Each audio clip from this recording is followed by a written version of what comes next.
Good morning, friends from the media. Welcome to the press briefing. The Chief Executive will first speak before answering questions. Please keep your masks on and keep your distance. Without further ado, Chief Executive. Friends from the media, citizens of Hong Kong, good morning. Yesterday, that is on the 25th of January at midnight, the Hong Kong SAR government has completed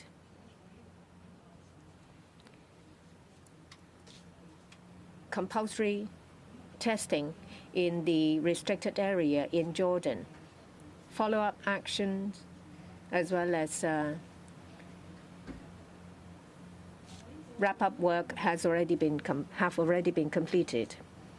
In the past weekend, the operation involved over 150 blocks of buildings. This is a large-scale operation. We call it a restriction testing declaration. It means that we think that there is a certain level of transmission risk in this area. We would like to cut the transmission chain as soon as possible. Apart from requiring people inside the area to go through compulsory testing, and in order to complete the testing as soon as possible, we have imposed restrictions on the residents in this area to stop them from leaving or moving about in the area. Of course, their lives have been affected.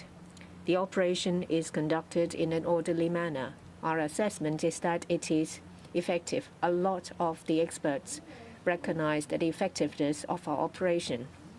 Under the restriction testing declaration, it started at 4 a.m. on the 23rd of January till midnight 25th of January. It lasted for 44 hours. Compared to the target we set, which is 48 hours, we've completed our operation a few hours early. Actually, on the 24th of January, as soon as we knew that all testing results have been obtained, and we have transported those who require quarantine out of the district, at 6 o'clock on the 24th of January, we allow those with a negative test result to leave the restricted area. Residents welcome this move. So the period of lockdown has been compressed to 38 hours. As I said, this operation ended at midnight yesterday. That is the restriction from residents from leaving. After the ending time at midnight, there are still some subsequent operations going on. They are law enforcement actions. During the morning, there are officers in the restricted area checking residents leaving the involved buildings, that they have the SMS to show that they have gone through the compulsory testing. On Sunday, we have also done door-to-door to see if we have left anyone who have not done the tests. We have identified over 200 people that are supposed to go through compulsory testing but did not. We made arrangements for some of them to immediately go through testing. The information will be transferred to the Center for Health Protection for follow-up. Under the operation, there are about 7,000 people who have been tested. We have successfully identified 13 hidden cases.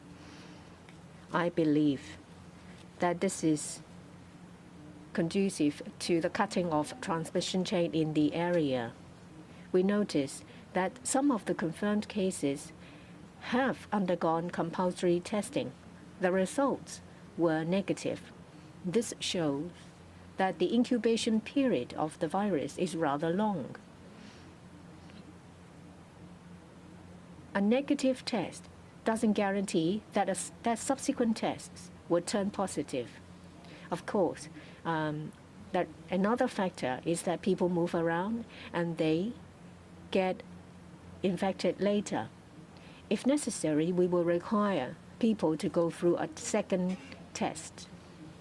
You may recall, when I went to the site, I emphasized that this operation will cause convenience to varying degrees to residents, and we aim to be people-oriented. Now I see that with efforts put in by all the departments, they have tried to cater for the needs of residents. They've done door-to-door. They have gone to over 3,650 households, and 470 of them were unanswered. We've also made arrangements to take samples at residential care homes for the elderly and those who are in need. We've also provided supplies, kits, and for elderly citizens in need, we have delivered hot food to them. And we've also provided accommodation to people who don't have a place to stay. Our success is the work of all those involved. Of course, on top of that is the cooperation of over 7,000 people in the district. I thank different departments involving over 3,000 personnel helping in the operation. Discipline services have also seconded over 1,600 officers to help. I'd also like to thank various contractors. They've set up 51 temporary testing centers at different locations. We have actually tested over 7,000 people. Our requirement is that we don't want to see long queues, so they have actually provided more testing capacities than required. They've done their best. They have completed testing of all samples by the end of Sunday, so that people can go back to their homes or leave their homes, and the operation can end as soon as possible. As I said, this operation is successful. Of course, there is always room for improvement. We've heard views from different sectors and experts. The following areas would need improvement. First, the schedule of announcement. This time around, we need to use the restriction testing declaration to require testing, because we would like to, within the shortest time possible, implement our measures to require testing to be done. Information has been leaked. That is regrettable. In the future, we would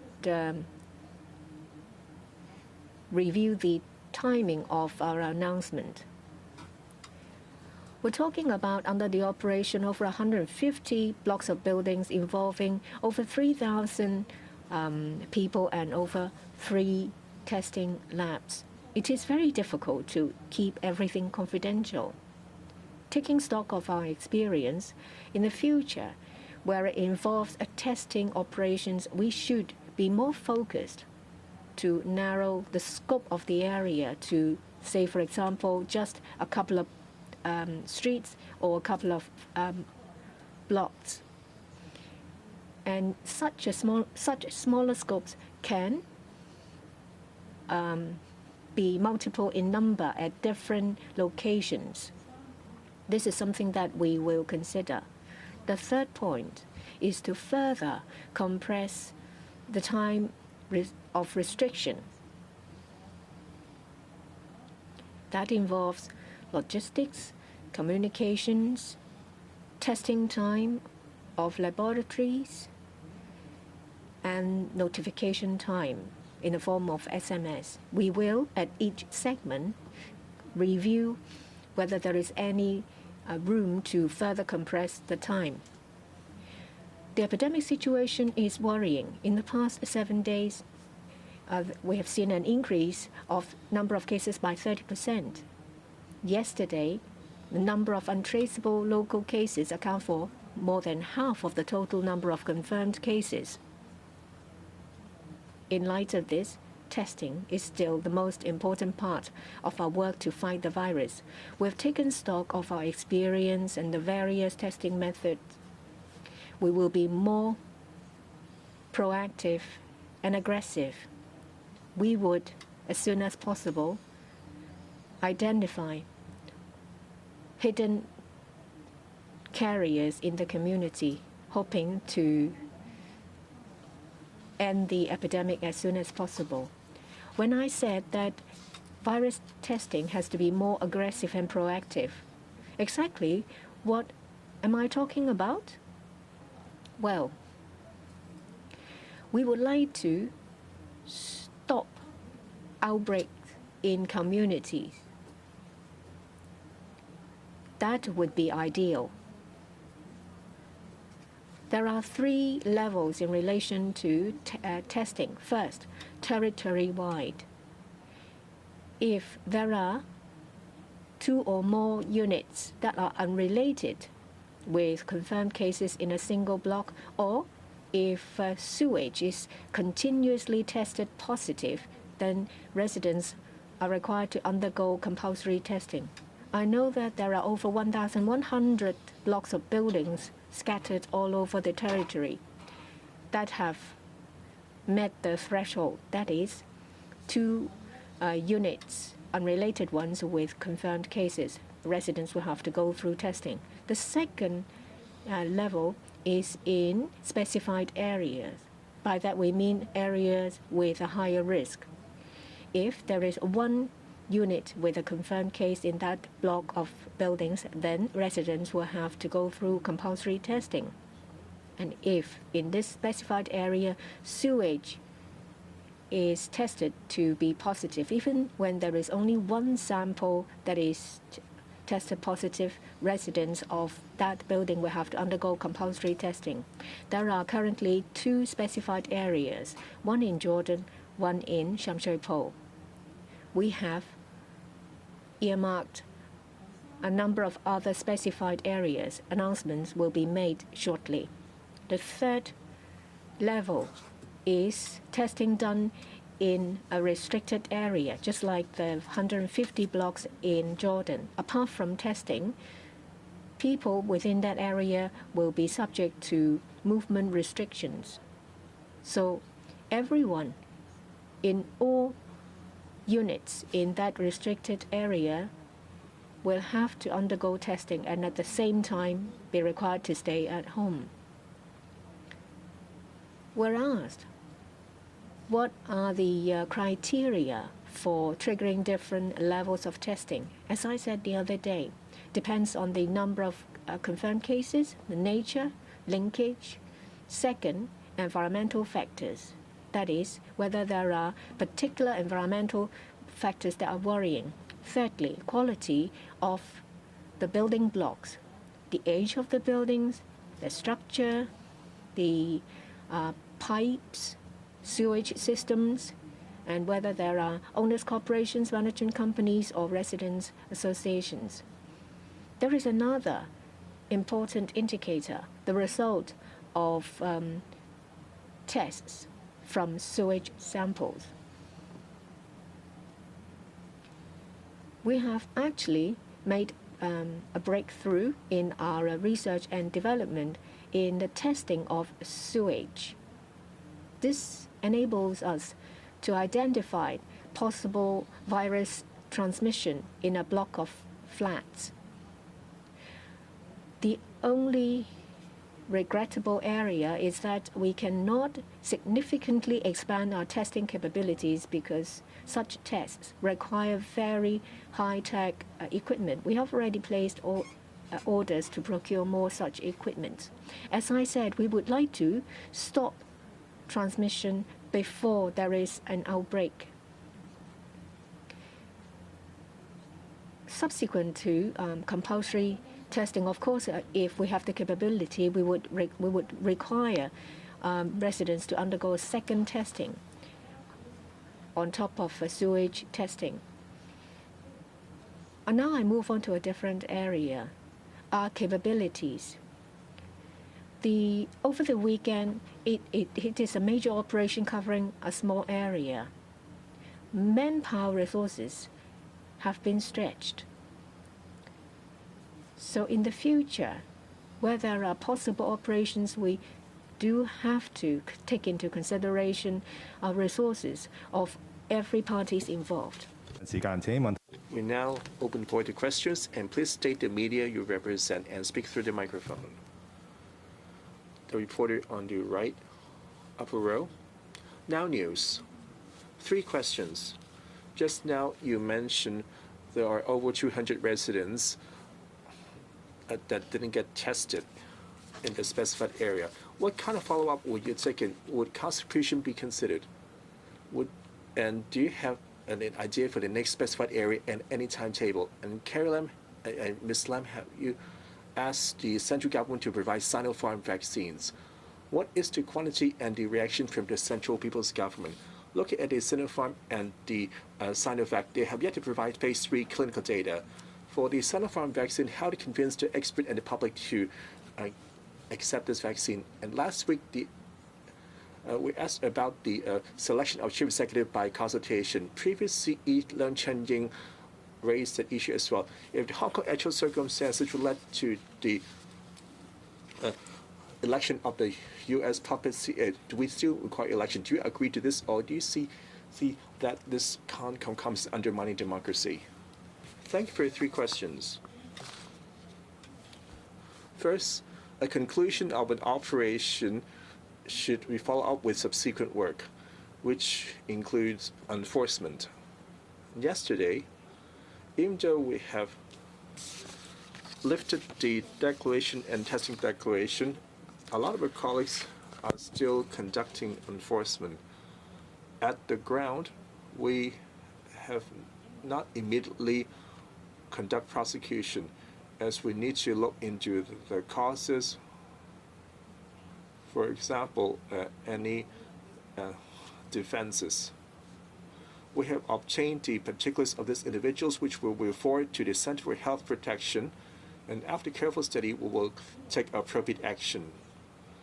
This approach, as you remember, as the operation in Jatmingchun and for the building subject to compulsory testing notice, the Home Affairs Department and the District Office have done a lot of work. They have notified the buildings to undergo testing and will check the residents whether they complied with the notice. It's easy done in public estate, as the Health Department can provide data for checking. The Center for Health Protection will take appropriate action. I am appealing to the public that for the residents in the compulsory tested building, they should cooperate. You are testing for yourself and for the loved ones because you might not know you're infected. We found over 30% of the confirmed cases are asymptomatic, that you have no idea you are sick, but you're already infected, and you have no idea how you got infected. Well, you can get a specimen kit at any time. However, we shall set up a mobile testing station near your home, which we hope you can cooperate. We have a lot of subsequent work after every enforcement that will simply scatter our resources and energy. Therefore, I urged the residents, if you know that you are subject to compulsory testing, that you should get a compulsory test right away. And in the same question as to when do we have the next operation, I can't disclose it. When I announce it, then will be a lot of speculation. Well, we will deploy any useful tool. If there are no more cases that we don't need to deploy these tools, it seems that the situation is still some time away. Therefore, we will take this kind of operation to tackle those areas who meet the criteria. I can't tell you the time and the location, and hope that by next time we can able to do a surprise operation in high confidentiality. The next question, the public's concern about vaccination. And a lot of places, including mainland, have started the vaccination, and some claim that vaccination provides some kind of convenience one way or the other. As the Chief Executive, I cared very much about the supply in the vaccination. And the advance purchase agreement, we procured 3 types of vaccine as recommended by the experts, and also by negotiation with the vaccine makers. As we all know that one of the vaccine have been unauthorized, which is the Fosun-BioNTech vaccine, which is called Comirnaty. These vaccines have yet to arrive. Hopefully they will arrive by February. Another vaccine, the Oxford AstraZeneca, already claimed that it won't arrive till later half of this year. The third vaccine, which is supposed to arrive the earliest, the Sinovac still lacked some data. In my November visit to Beijing last year,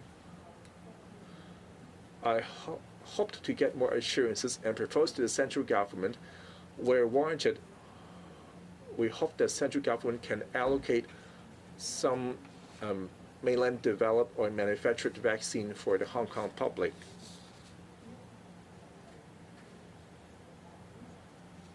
Well, about 8 to 10 days ago, I see at this moment there is such a need, and I requested the central government to offer assistance.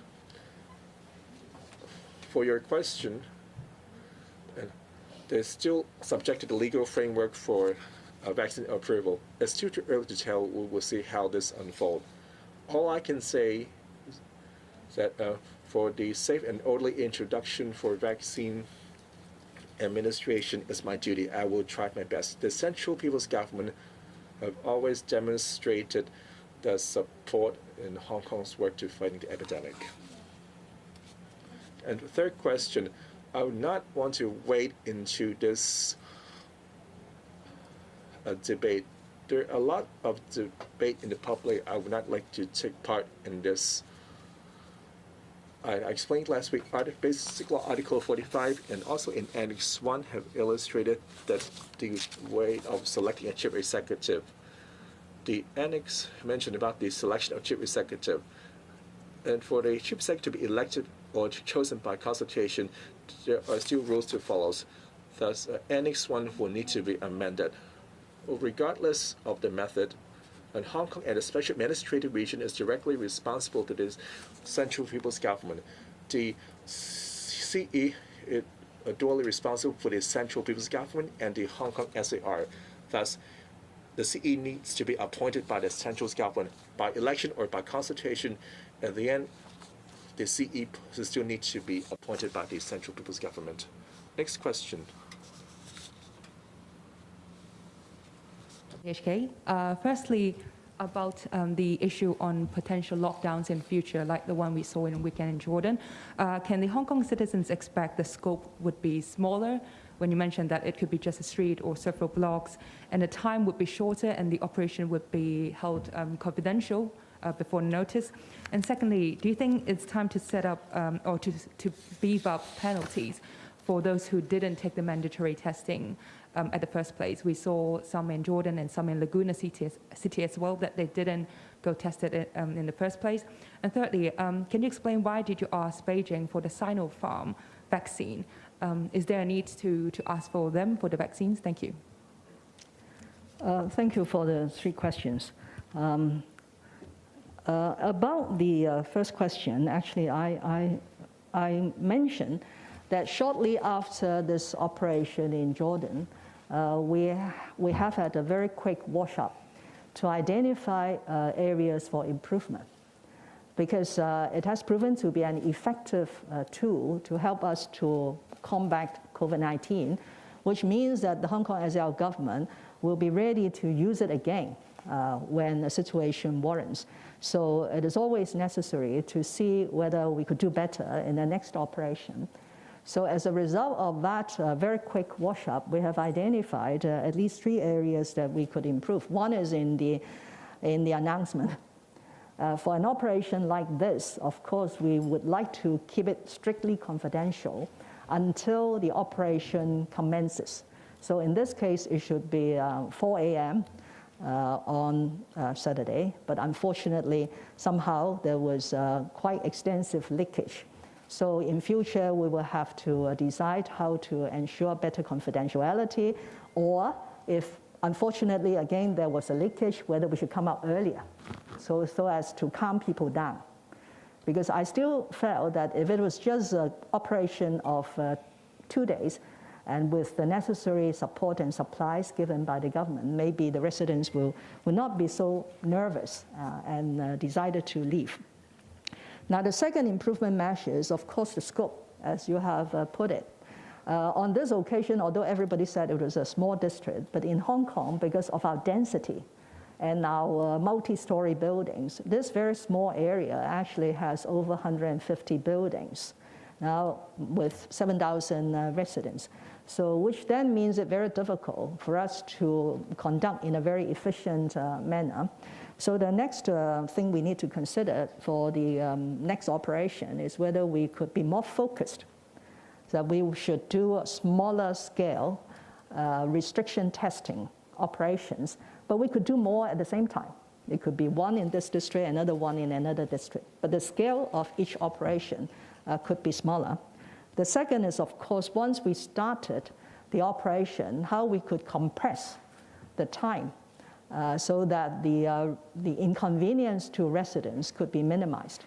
In compressing the time, that we have to revisit each of the steps in the procedure, from arranging them to come down to testing, to collating the specimens to send to the private laboratories, to getting the results out, and then notifying the residents via SMS.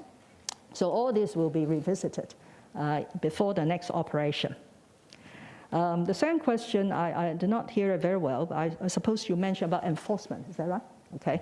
Now, enforcement is very important. It is part and parcel of any operation, whether it is the normal compulsory testing regime on a territory-wide basis or under this restriction testing. But we have to accept that Hong Kong's operation is under a very, very inefficient or insufficient framework, because we don't have the data of the residents in each area. In the mainland of China, you have hukou. Well, we don't have that, so we don't know who are the residents living in a particular building, especially for private buildings. For public rental building, we have a better idea because of the housing department's record. But in the private buildings, we actually don't know. So what we could do is we go back to that building without notice, and then we try to check everyone coming out of the building, whether you have an SMS showing a negative result. If no, that means you have not complied. Then we will take down your personal data and then pass to the Center for Health Protection to consider issuing a summons, or where permissible, issue a fixed penalty ticket. There are two legislative regimes for us to take enforcement actions. So we will continue to do that. But I really hope that we don't need to talk about enforcement. This is public health. This is for the benefit of the individuals, their family, and also the whole district and the whole of Hong Kong. Okay? So please help us to promote compliance without resorting to enforcement. Now, about vaccines, we have been very concerned about the supply of vaccines for Hong Kong people, because this is really sort of the light at the end of a tunnel. So over many months, we have worked out this advance purchase agreement with 3 manufacturers. Actually, we are still discussing a 4th in order to have at least 1 vaccine per technology. Okay. But the 3 vaccines that we have advance purchase so far, they all have a little bit of hiccup, so to speak. For the one that has been authorized by the Secretary for Food and Health, that is the Foshan and BioNTech, they is now legally for use in Hong Kong, but the supply will only come end of February from Germany. Okay. And the second is Sinovac, Again, it has to be authorized, and again, the supply has been delayed. And the third is the AstraZeneca, which has always been a later supplier towards the second part of the year. So, but at the same time, we have some desperate need for vaccination amongst the high-risk group or amongst those cross-border workers. You know, we have 10,000 truck drivers crossing the border every day, and they have to take tests every day. So now that we have a vaccine, there was a proposal put to us that they should be vaccinated as early as possible, together with the mainland truck drivers, so that there could be greater assurance and safety. So with those considerations in mind, I sort of trigger what I have been given to understand when I was in Beijing last November, that if there is a need in Hong Kong, then the Chief Executive could always approach the Central People's Government for help in trying to secure a certain proportion of mainland developed or mainland produced vaccines to come to Hong Kong. And that's exactly what I have done. But I'm sorry I could not disclose further details, because that would be preempting considerations and decisions by the Central People's Government. But judging from what the CPG has been doing for us over the whole year of tackling COVID-19, they have always been very supportive, whether in providing us with face masks when they were still short, helping us to take back Hong Kong people from Wuhan, from all over the world, and building this wonderful interim hospital for us, renovating the AWE into isolation facilities, and also helping us to do a universal community testing program last September. So I hope, and I would continue to appeal to the central government to give us support on the issue of vaccine supply. 最後一條。 Last question. The reporter at the front in blue. I'm from Oriental Daily. I have two questions. First, in relation to the lockdown, you just described it as effective. Looking at the figures, 69 local cases. 51 of them are not in that area. 38 of them are untraceable. So that means there are confirmed cases all over Hong Kong. Is there a need for the lockdown? For just ordinary citizens, because of the lockdown, they might have lost their jobs. The government's only appeal to employers to be understanding without any compensation. Does it mean that, well, the business sector expected some kind of relaxation before the Chinese New Year? Does it mean that their expectations is going to be shattered? And I'd like to ask about taking oath. Well, for the legislative amendment, it's said that it will cover district councillors. Does it mean that it will be retrospective? And if there is a large number of vacancies of district councillors, how are you going to deal with that? There are three questions. Our assessment and those of experts are that the testing done in the restricted area is effective. We have provided data. Yes, there may be 13 cases out of 7,000 tests. It may seem ineffective. 13 cases out of 7,000. The identification rate is 0.17%. Compared to the 1.78 million tests under the Universal Community Testing Program, we have identified 45 cases. The ratio was 0.0025%. So either we don't do anything, but if we are to do some kind of testing to identify hidden transmission chain, a more focused approach is useful. But it doesn't mean that we're not going to do any other kinds of testing. Since the outbreak on 15th of January, we have completed 2.6 million tests under necessary testing or testing targeted groups, as well as a voluntary testing. They will all be conducted in tandem. Since you're talking about effectiveness of testing, I'd like to make an appeal.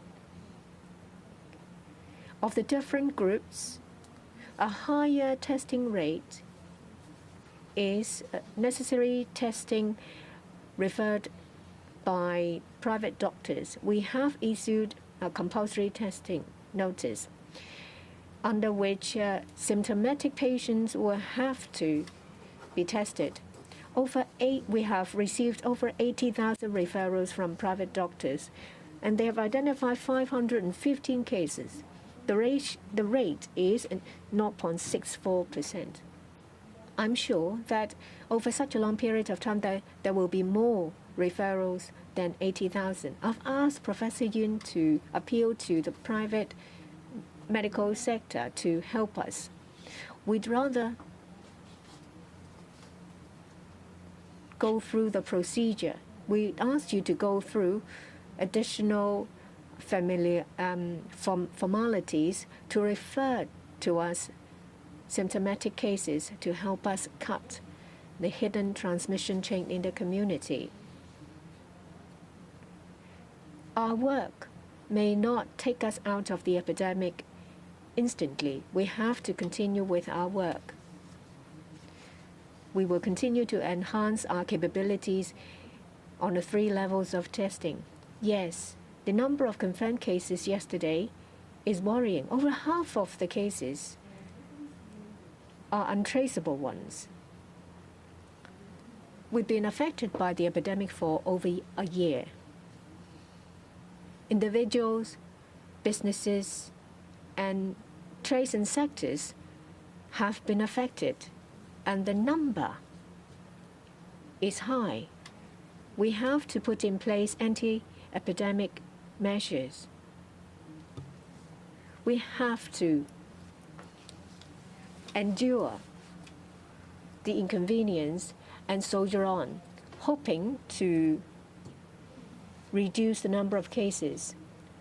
We are doing all we can, and a lot of trades have been affected. You've heard that, an airliner said that our latest round of measure would affect them seriously, driving up their operation cost. So we all have to work together to fight the epidemic. In relation to oath-taking,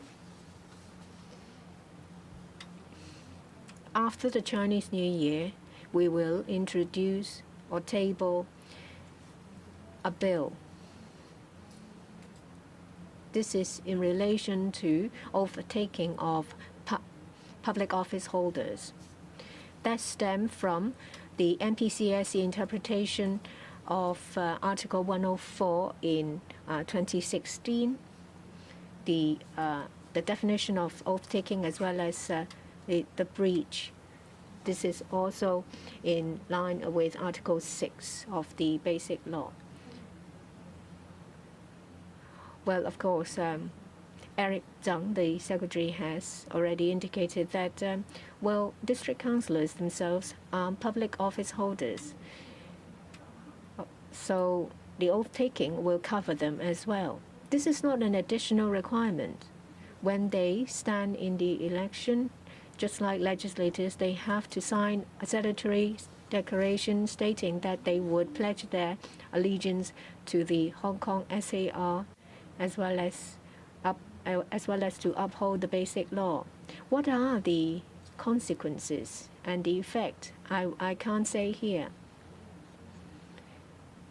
The bill will clearly specify that after one has taken the oath, and if there is evidence showing that the person has breached the oath, there will be legal liabilities. You get more information from the bill. Thank you very much.